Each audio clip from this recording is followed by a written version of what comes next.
Good morning and welcome to this month's edition of Oak Hill Regional Community Development Corporation's third Wednesday Parent Resource Chat.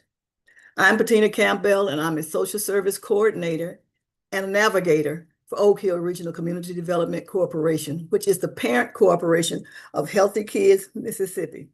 I will be your moderator today, and joining us again today is Thomas Robinson, our Technology and our Metrics Director. We recognize our Executive Director, Dr. Michael O. Minor, and our Program Director, Lottie Minor. In addition to today's Zooms, we're restreaming today's webinar on our Oak Hill Regional CDC and our Healthy Kids Mississippi Facebook pages. I encourage you to share your social media pages also. Okay, so health observances for the month of August include the National Immunization Month, National Breastfeeding Month, and August 1st was National Donor Health Awareness Month. And as usual, I want to remind you that all of these dates are very important. And the disease, the health disorders that they represent are critical to some people. So I want you to take time on your own to get to know more information about these disorders, especially if they are some that affect your family. And I'm going to encourage you to reach out to us if you have additional questions about some of these, and we'll be more than happy to help you. But today we want to talk about, continue a conversation that we had already started about the adult children of alcoholics and the dysfunctional families. And we want to offer some resources as a means to help those who may have lived in an unhealthy and dysfunctional home environment with parents or caregivers who suffered from addictions. Substance use disorder is a unique disease. Not only does it have the power to destroy the lives of the individuals, but it also affects the families and loved ones closest to that individual. And children and adolescents are of particular concern, considering the vital importance that the person plays in their lives. The relationship between them, the caretaker and the child, is a crucial one. And also, it affects the environment in which they live. Thus, those who have parents who struggle with addiction often experience their own difficulties born out of the need to adapt to a dysfunctional household. Because substance disorders severely limit and inhibit individuals' ability to make wise decisions regarding their behavior or their priorities, or their responsibilities are often jumbled because they're always chasing that next high. And because of that, funds that are allocated for the necessity like rent, food, school and household supplies, or even clothes are spent on drugs and alcohol, or maybe even at the casino. These habits can quickly turn into detrimental addictions like gambling addiction, alcohol addiction, and misuse of various legal and illegal substances. Today, I'm so happy to say we have with us Kristen Young and Sharon Sattler from the Flint Odyssey House. And they're going to talk to us about what it means to be the adult child of an alcoholic and the traumas and other negative emotional, mental, physical, social, and spiritual issues these individuals are still coping with daily, and the negative impact that they have on the lives of their families. But before we begin our presentation, I want to again encourage you to please share this webinar on your social media platform. Then make sure that you have your pencil and paper ready to write down any questions or concerns or comments that you want to share with us, because we're going to make sure that we take time to address those after the presentation. Again, our guest panelists today are Sharon Sattler, a Flint community member and master teacher with a dedicated interest in health and well-being of the families and the community. Sharon thrives on utilizing her expertise in curriculum development and instructions to advance the efforts that work to eliminate system health disparities and the inequities that produce them. Sharon's most recent work all of the past 10 years has involved the creation of ongoing research partnerships with academia and community. As a community activist, and as she says, a citizen science, she works to provide workshops, training, and medical professionals, government leaders, public health professionals, and community residents to understand the pathology of the African American experience in America and the impact it has on their health and well-being. Through community-based organization partners, otherwise known as CBOP, and her church, which is Bethlehem Temple, she serves as a liaison to the research community. She has assisted in several projects to produce culturally competent, literary sensitive communications that advance bilateral learning to build the infrastructure of trust for engaging communities in research. Welcome, Sharon. Next, Hello, we have, go ahead. Oh, no, I was just saying, so glad to be here. All right. Joining Sharon is Kristen Young, who has over 25 years of experience working in the substance abuse disorder field. The services she provided range from oversight of pregnant and postpartum specialty services, family-centered care, and family-based prevention services. She served as a co-community investigator for Michigan State University's Flint Center for Health Equity Solutions. I always get that one messed up because I always just think it's better known as FCHAS. And what is it? What do they stand for now? But and she has also acted as a co-investigator of multiple projects with researchers from both the University of Michigan and Michigan State University, including the Substance Use Disorder Specific Health Equity Report Card with Dr. Heatherlyn Uphold. Again, welcome, ladies. Welcome, Kristen. Welcome, ladies, to the program. And I'm going to step back so that you may increase. Go right ahead. Thank you for having me. I appreciate it. I did pull together a PowerPoint that I was hoping I could go through really quickly to address some of the language. There we go. Yay. And just kind of get us moving into where the field of substance use disorder treatment is and how things have changed and evolved over the past several years, where family has become a priority in the structure and coordination of care. And so I guess I just say, Duke, can you go to the next slide? Yeah, we already covered that. I want to say, though, that in more than 25 years of experience, because before I actually became a substance use disorder counselor, I was working with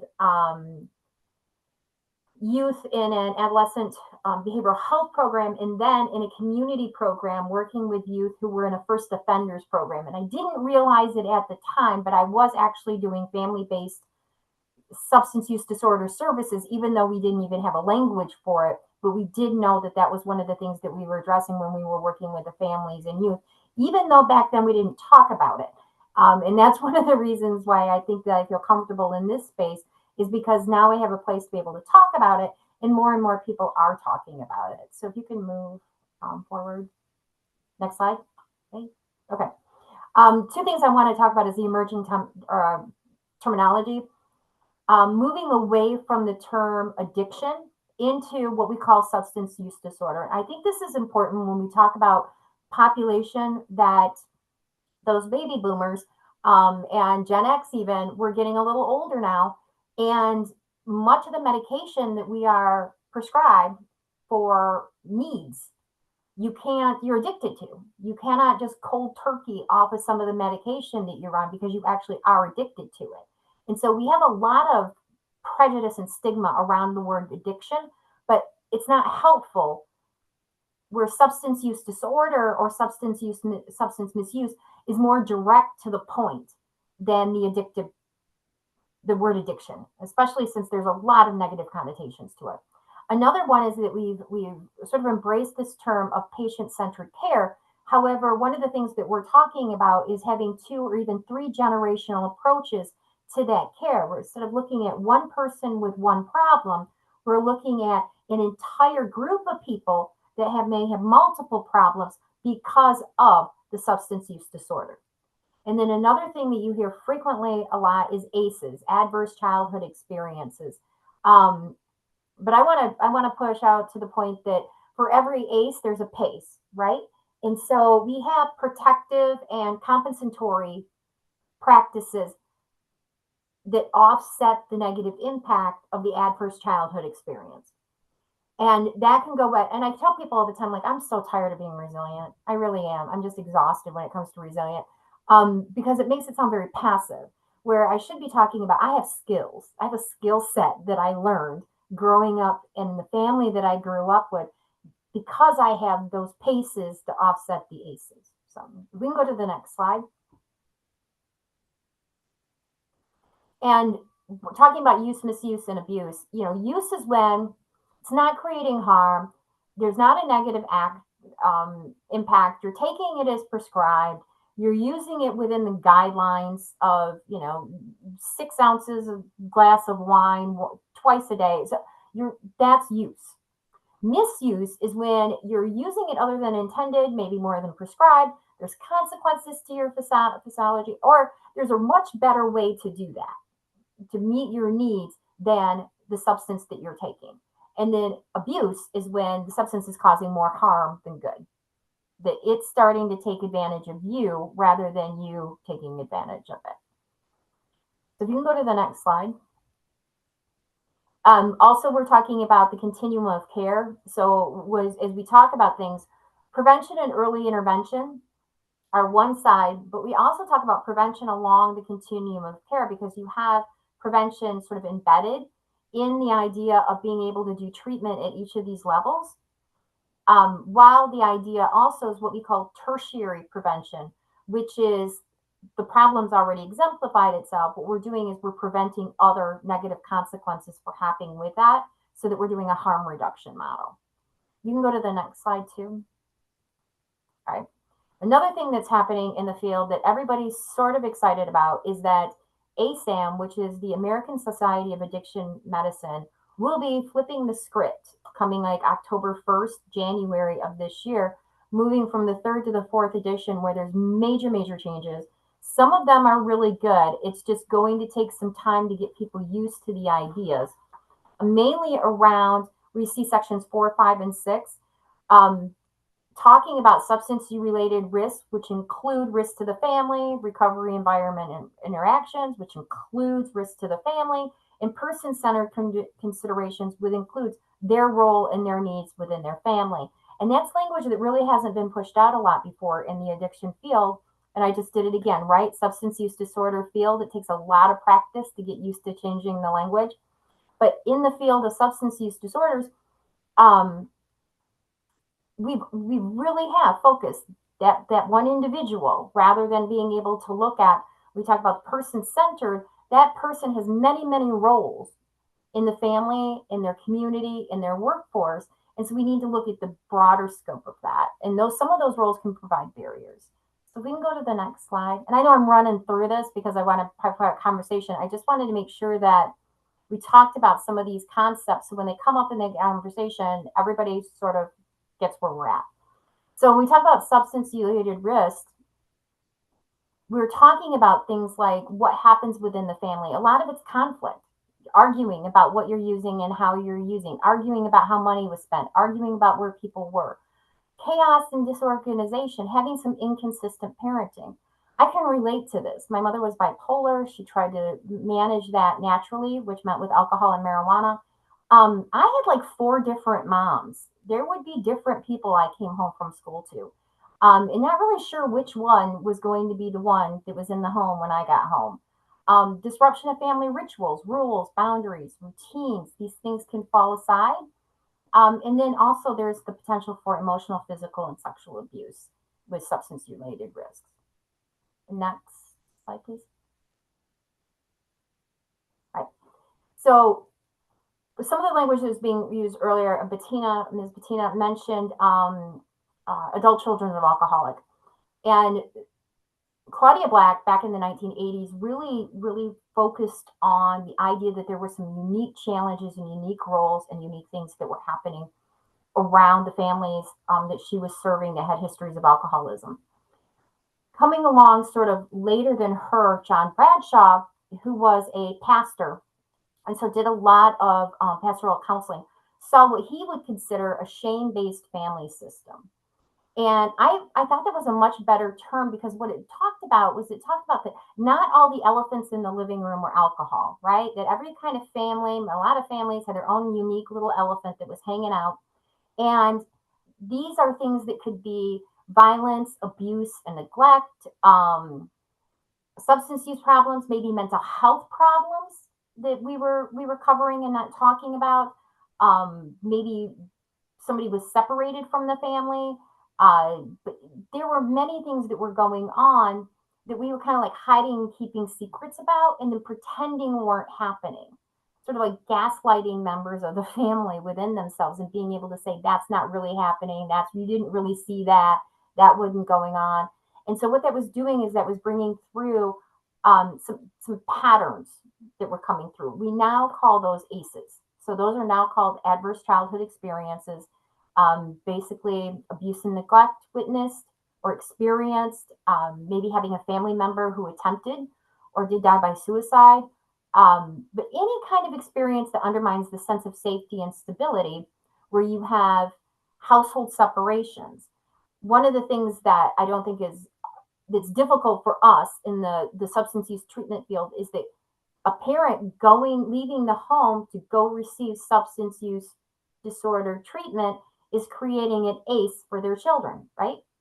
So how do you balance that where you're looking at somebody's leaving the home for an extended period of time, but we want to make sure that we're building protective factors because we've created that adverse experience of the parental separation. And so that's where we really started focusing on the extension of prevention programming that focused on developmental assets, and how I got to meet Miss Sadler when she came to work for us, working on these things exactly by teaching parenting education with the parents and their children at the same time for those that were in residential treatment.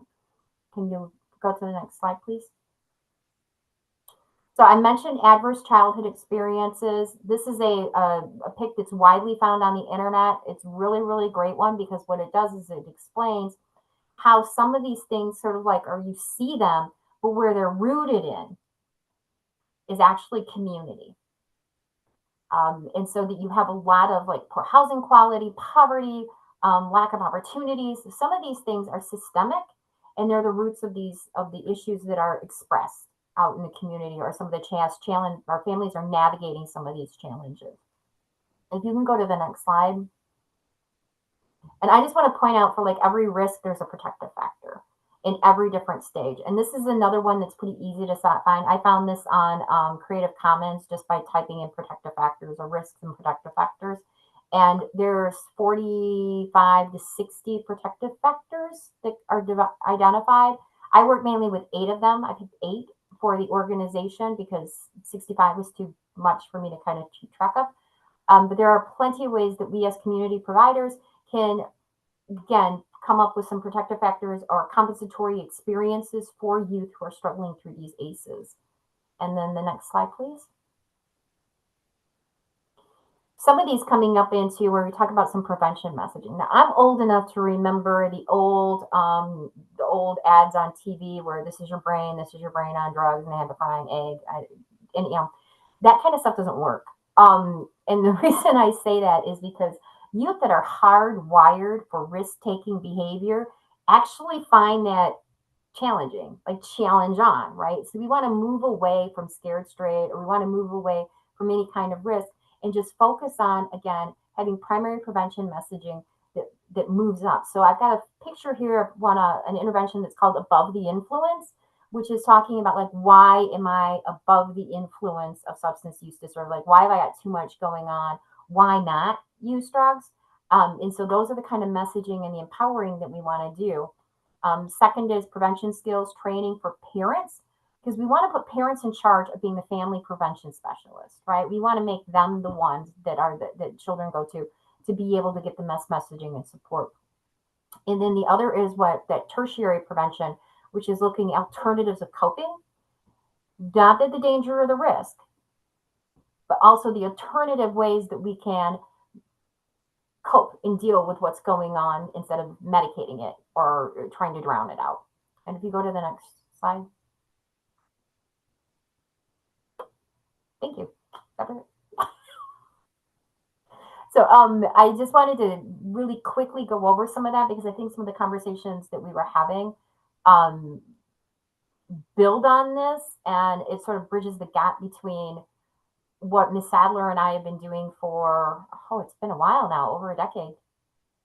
That we've been doing prevention work together, and research projects and stuff together. So thank you for allowing me to show that real quick before we dive into the discussion.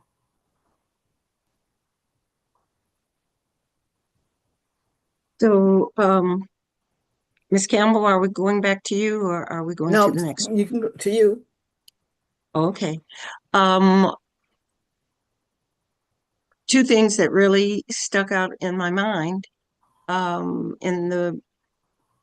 that Kristen and I focus on, and I'd like to kind of go back a little bit, is the fact that the community, I'm coming from the standpoint of community and how community can be actively involved to help strengthen. One thing that we do as a community, I'm sorry, let me back up. I said the two things that we try to focus on, and those things are risk factors and major protective factors. And we can look at community and the input that community has, the effect that community has on families as a whole, working as a community unit, has been very successful. So when we look at the major protective factors that can be presented through community activities or community activism, and just plain supporting the family, and also talking about the risk factors. So just very quickly, when we talk about major protective factors that can help prevent or resolve substance abuse disorder, first thing we do is we want to educate. We try to educate families and help them to work their way back into a productive role as a whole in the community. So educating the families, not just about substance order, abuse disorder, but also educating them on ways that they can strengthen their own families. And that brings into the title, Strengthening Families. And that's the project that we worked on for many, many years. The fact that these families have to be retaught how to deal with their own family structure and how to make it successful. I'll give you an example because someone asked me the question a few days ago. They asked the question about how difficult it is for children to come back to a positive place in the family, and how does that affect the adults? And the first thing that came to my mind in working with these families is that there's usually a role reversal, where if there is an an adult who has a substance use disorder, the role usually changes, where the children are now taking care of themselves, and sometimes taking care of that parent. When they come back to us and we're trying to help build the family back, we have to address the fact that the roles have been reversed, but now we need to put them back in order again, where the parents are the responsible ones. And someone asked me the question, is that easy to do? And the answer is absolutely not. For all of the families that went through Strengthening Family program over the 10-year period, that was probably one of the most difficult things. Um, you've given power to the children to clean the house, to take care of you, to work, to help the younger siblings, to make sure the household stays together. Now you are in recovery and you want your role back. That's where the problems came in. And so, as a major protective factor, educating the family as a whole, especially the parents, and helping them get back into the role that they should have had all along, but was not able to function in while they were dealing with substance abuse disorder. And the second thing, of course, is that's protective. One more example of protective factor coming from the community. I don't know if they still do this or not, but I remember when I was in elementary school, we had what we called safe houses on every block so that the community got together and provided a safe place. So if I'm walking home from school and someone is following me or someone approaches me, there is a house that's been designated on that block. It says you can knock on that door, they'll take you in and take care of you and contact your parents. So that's an example of community protective factor. Now let's look at the other side of that and the risk factors. I wrote down, you cannot change the berry without changing the bush first. And what that means is you have to deal with environment, whether it's in the home, in the neighborhood, or in the community. It's important to recognize the fact that you've got risk factors in all three. And now we have to deal with those risk factors. A good example of how community can help reduce risk would be the fact that there are built environment factors that contribute themselves to SUD. Example of this, what can I do? What can the community do? Cut down tall grass so that every corner is easy to be seen at a distance. Add lighting, turn on your porch light.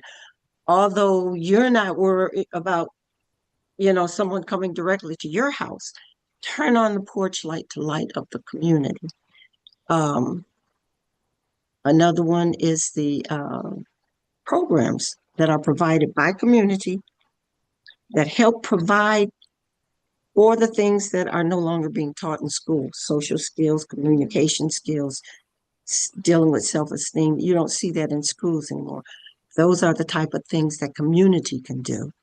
How? Vacation Bible School, Sunday school, summer programs.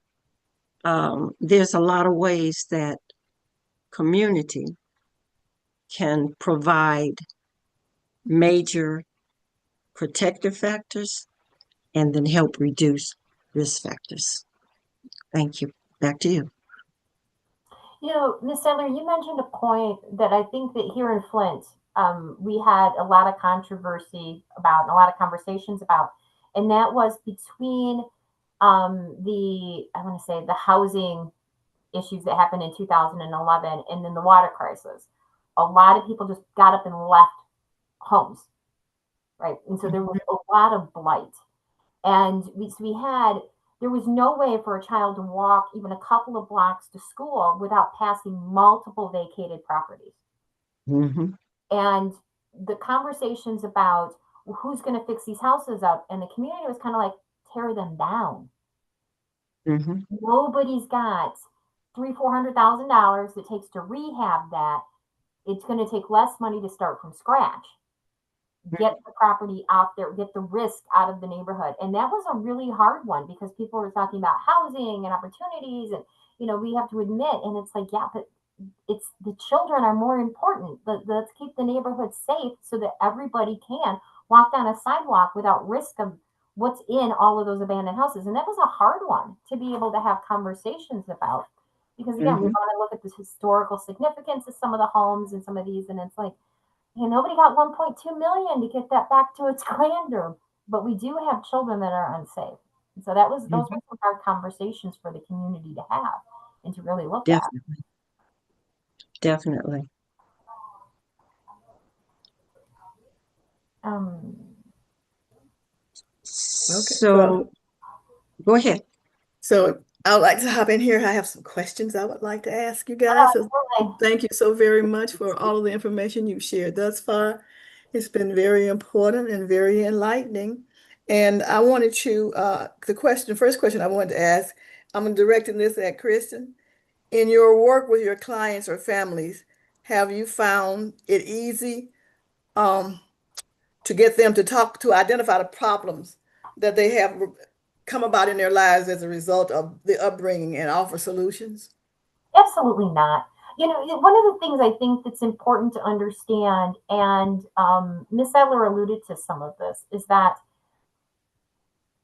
the biggest challenges that people have coming into the roles is that these were all safety mechanisms. These are things that kept you safe. These are things that kept the family rolling. These are things that you learned, that were promoted, your resilience. And so to be able to say you're not needed to fill this role anymore, go sit down, is not an easy one because it makes you feel unsafe. And so you have, um, for instance, parentified child, somebody who's the family hero that is like, for everything that's going wrong behind closed doors, they're making it right. So they're head cheerleader, they're, top of their class, they're immaculately dressed, they, all that pressure and that anxiety. And to tell them you don't have to be perfect anymore, you don't have to drive yourself over the edge, taking care of everybody all the time and making it right for everybody around you. Just sit down and take care of yourself. They're going to look at you like you've got 8 heads, right? Because what they needed to do, to survive in that household is kept them safe. It kept everybody safe. Another role, for instance, that you have in, what I want to call a shame-based family system is the distractor. So for everything that's going on over here, right, they pop up over here and draw the attention away.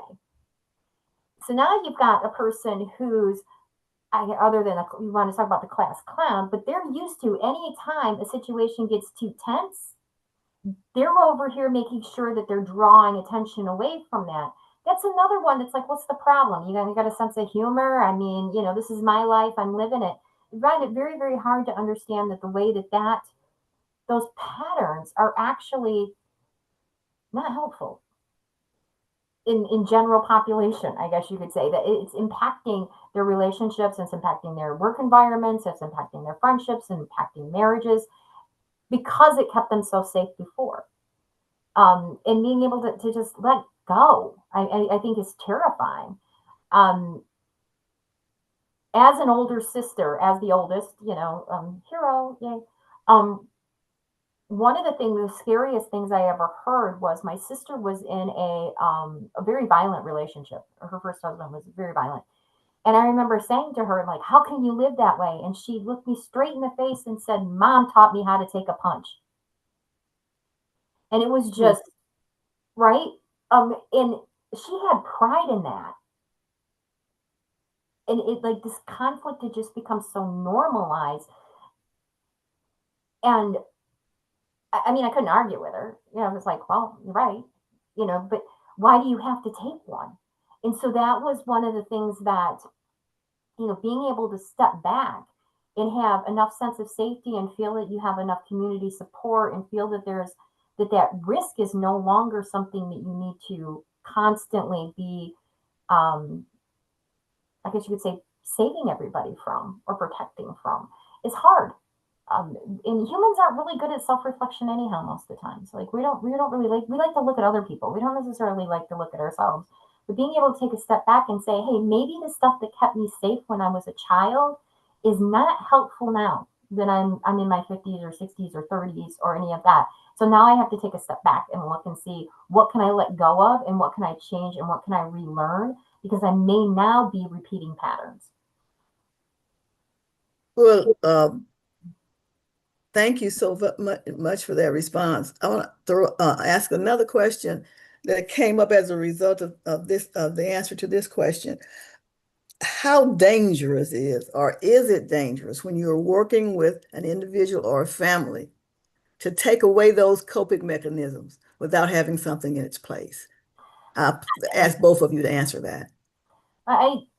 In some ways, I said it's dangerous. I think it's cruel, in the fact that it's sort of like saying, here's how you've been dealing with everything. I'm going to give you, you've been walking around on crutches. I'm just going to kick the crutches out from underneath you and send you up a flight of stairs. If not preparing anybody with some new skills before you take away the old skills is kind of mean.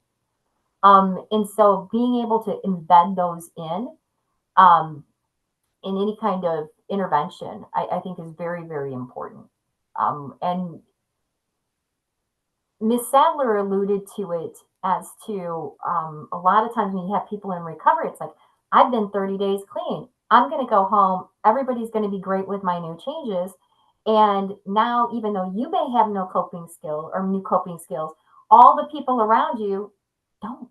So they need to relearn. It's a brand new world. And that's what we found out with when we were working with parents in recovery, that it was a brand new world. And to what you're asking, Ms. Campbell, I think one of the greatest things that we have done and can do for parents in recovery is to help them become empowered again. They lost all of their power to substance abuse disorder. Now they have to, and this is interesting because this is the way it usually worked when we very first started. The first couple of weeks working with parents was all about empowerment, helping them to understand that they are still a vital part of that family, although they're in recovery. Now you have to look at yourself as a parent again. You have to look at yourself as a caregiver, not just the one, as Kristen was saying, not just the one receiving help, but also switch over a little bit and understand now you got some responsibilities. We're going to help you get there. We want to empower you to see that you need to be there. But we recognize the fact that your family has to see you in that same light, or it's not going to work. It's not going to work.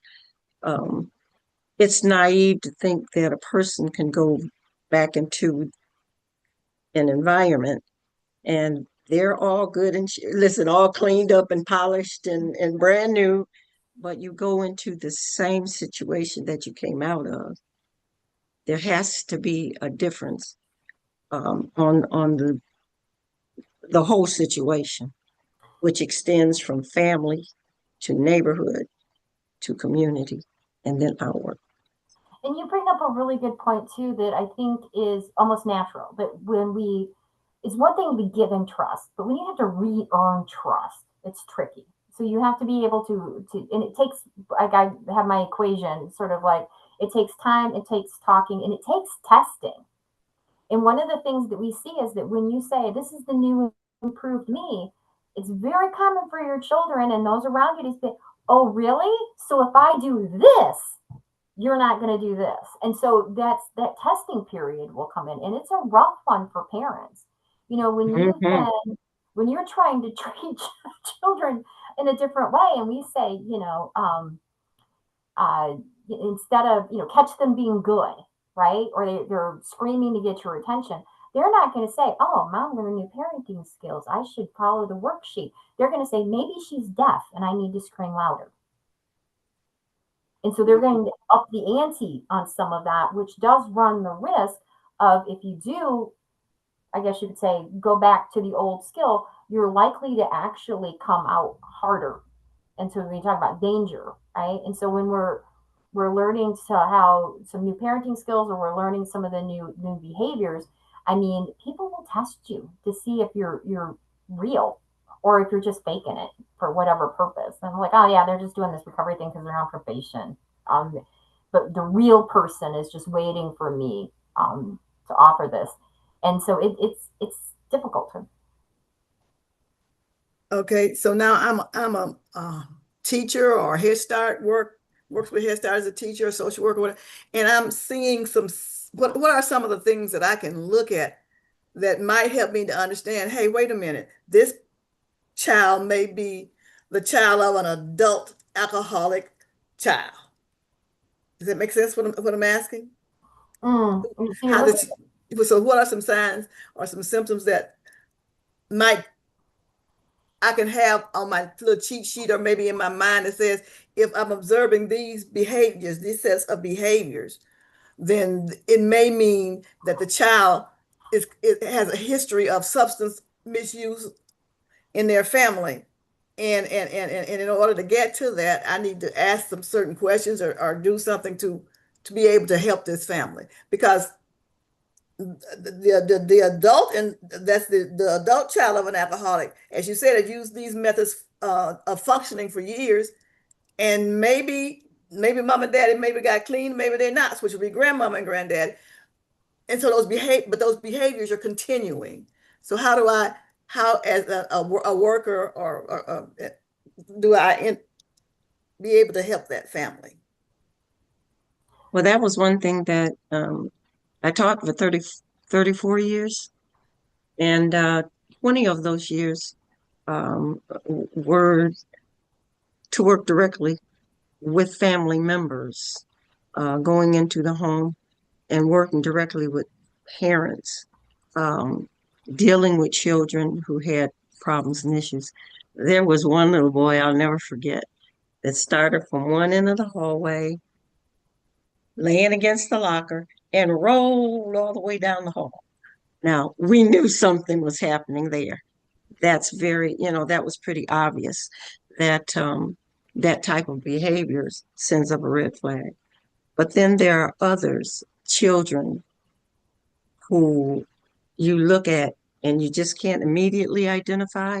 But like you said, if there are some red flags that we can look for, it does make a difference. Okay, if a child is way too quiet, if a child seems to always come to school hungry, um, and I'm trying to think back on families that we're dealing with those types of issues, and what did that child look like? When the child consistently comes um, without personal hygiene, um, those are, to me, those were the things that were very symptomatic when I saw a child that was always tired, always had their head down, or a child that was always afraid of everything, including talking out loud, children who are always hungry, and then the ones that are unkept. Those are the ones that I would kind of take under my wing, and I would see to what they needed, but I would also ask the parent and ask the parent's permission if I can ask more questions of them. Right back to that parent understanding their role in the and I know there's another word other than empowering, um, and there is another word that I really like better, but the word empowering just comes to my mind. Bottom line is this: that is that child's mother, no matter what we do, and if we can help mom deal with her SUD or dad deal with his SUD and get them to be the strong parents that they need to be, then things start to fall into place. So I don't know if that answers your question. It did, but it brought up one last one, and then I'm gonna open it up because I know I'm not the only one that probably has questions around this issue. But I'm thinking about our people that work with children, and they have to interface with the parents. You said you'd have to have a conversation with that parent. What are some good lead-ins I used actually to having a conversation, because we're talking about a very, very sticky conversation here. very touchy And conversation. how can we approach them in a manner that does not get me cussed out, beat up, or worse yet, have them go home and take it out on the child? Number one thing, I did over 10, in the 10 year I was there, I did over 10,000 home visits. I did not change my method ever. My first response for a home visit is asking permission for everything. You know, asking the parent permission. Do I have permission to ask you this? May I have your permission to bring up something that's really difficult? And then the other side is I try to help the parents know I'm your servant. I'm getting paid to serve you, not the other way around. So tell me what I can do to help you. And in this conversation, I'm going to watch what I say, but I'm going to ask your permission to ask some hard questions and to respond in ways that may be difficult. I tried when I work with parents to always have something that I can give to them. Now, Mhm. that sounds trivial, but it works. If I don't do anything but bring you a pencil, and one little thing that it sounds so silly, but it meant a lot. I went out one time and bought these little chalkboards about like that. And I would bring that little bitty chalkboard with a piece of chalk and say, I'm going to leave this with you. Oh my God, you would have thought it was $1 million. But just small things that said to the parents, you are my partner. I'm not your boss. I'm more your servant than anything else. You're the boss. Now let me help you learn how to be a better boss. And that made all the difference. But Kristen, I'm sure you probably have input on this too. Oh, well, I was Uh, thinking one of the things that we frequently overlook sometimes is that, for all those children that are, I want to say, the distractors or getting attention, or who are, demonstrating that there's some chaos and inconsistencies and some challenges that the home is having. Like like one day they're immaculately addressed, and the next 3 days they look like they haven't been bathed. You know what I mean? Where it goes like up and down. um there's that perfect one that's always, and it will, you can see the child that really struggles anytime everything doesn't go perfect, this level of fear and the exact level of anxiety. Sometimes we miss them, because they're perfect, right? They're exactly everything we wanted out of a student, and so we miss that anxiety level that's brewing there. But one of the things I think that's important to be able to look at is being able to just say, what can I help you with? And creating a safe space to have difficult conversations. Honestly, working with women for so long, and working with fathers for so long, once that you create a space where it says, I'm here and I respect you, and it's okay to tell me something, and I'm not going to judge you. And once that's been set, you can actually ask some pretty direct questions, because people just want to be heard and they want to be respected through that listening. So many times we mhm. don't. And so if we just being able to say, after building, like what we would call professionally the therapeutic alliance, but being able to build that level of, I'm just listening to you and I'm respecting what you're saying, and I'm wondering if there's some things that we can help you with, or if there's some challenges that you're working through, or even just to make a reflection, leaving material.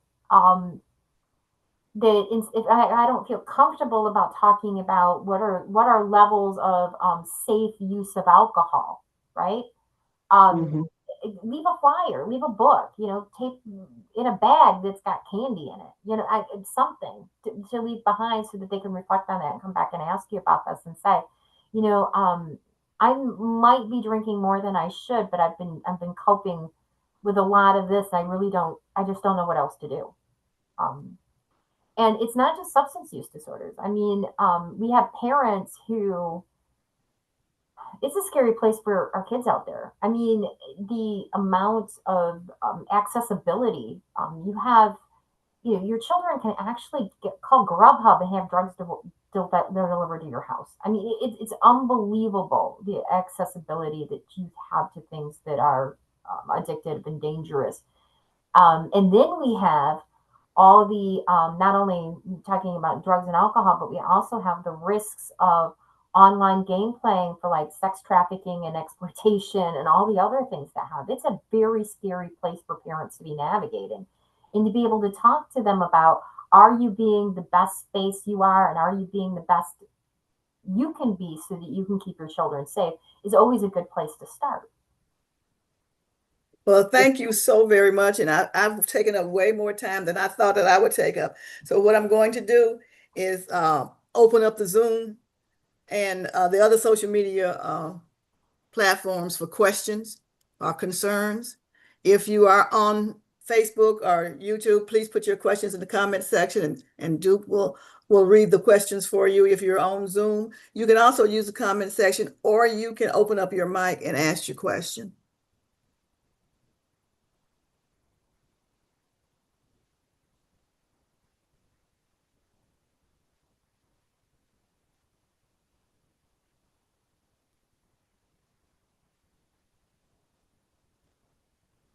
I have a hand raised from Miss Carol Jackson. Okay, Miss Jackson, ask your question. Hi. You answered what I wanted to know, because I have a neighbor and she's a grandmother, and her children, her grandchildren's father and wife was on drugs so bad and so violent in the home that they were taken away and she had to go get them. And the violence was so bad now over here at the house that she would call me over and ask me, please talk, please say something to them. And the way that you're looking at it, how bad it is, because I know it coming from them experiencing the drug use, how bad the drug use was in with their parents in the house and what they went through. I told her, I said, you're going to have to get them some help. And so she did do that. Well, when he was in the place to get the help, he got sexually abused. So she brought him back out, and now they're doing something legal with that.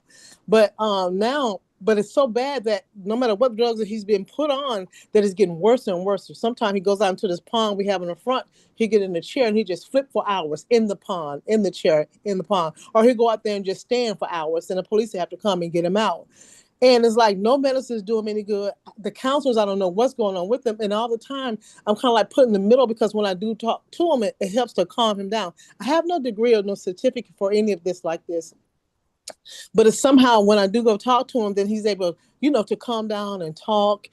But it's one thing I wanted to ask him about his, how he felt about what he went through seeing his father with the drugs and his mother with the drugs and stuff. And I didn't know what to do about that at all, because I know it's stemming from that. But you answered the question, say, ask them, can you ask permission to talk about it? I don't have a degree or certificate in it, but I'm always put in the middle of it because of how he tends to be when I do talk with him. So thank you for saying that. Ask, can you talk about that with them and see if they'll bring that out? Thank you for answering that. That's all I can do, because I'm always put in the middle of it, because it gets so severe that he's putting holes in the walls and the storage things. He's running out in front of cars, running away, but she don't want to put him out nowhere else because of him being abused sexually. And it's killing her, because she's COPD and she's in like third stage or something like that. But she don't want to send him off because of, thinking something else is going to happen, or scared that something else is going to happen. But it's really tearing her health down. So I thank you. I'm going to ask her, can I ask that the next time I put in the middle of it, to see if he wants to talk about it? And I thank you for saying that, because I really didn't know what to do. I just didn't know. But thank you for answering that question.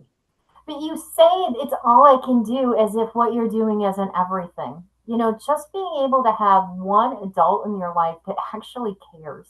Right. Just because they care. Not because they're your grandma and they have to, right? Okay. But just an adult that cares and that is just willing to just sit with you until you're ready to talk to them. Just think about how important that was for you when you were growing up. Right. And that's everything. That makes up for so much more. Right. And just being able to say that I just respect you and I respect your space. And when you're ready to talk, I'm ready to listen. Right. Thank you guys so much. It helps And out so thank much. you. Yeah, absolutely. Thank you. Thank you, Ms. Jackson, because you are that protective factor right now. Absolutely. I, di- And so, yes, I didn't know that. I thank just you. know that it's great pain over there. And she loves them so much, and they do love her. But the pain of what they went through with the father, and the father said, I don't want these kids. These kids ain't no good. And they're hearing him say that, and has damaged them so bad. But the grandmother's all they have. It's nobody else. Nobody else, you guys. So thank you for saying that. And I'm going to do that the next time they want me to come and just be in the midst. Thank you. Thank you. Oh, God bless you. Wonderful. God bless Wonderful. you. Wonderful. Are there any other questions, Duke?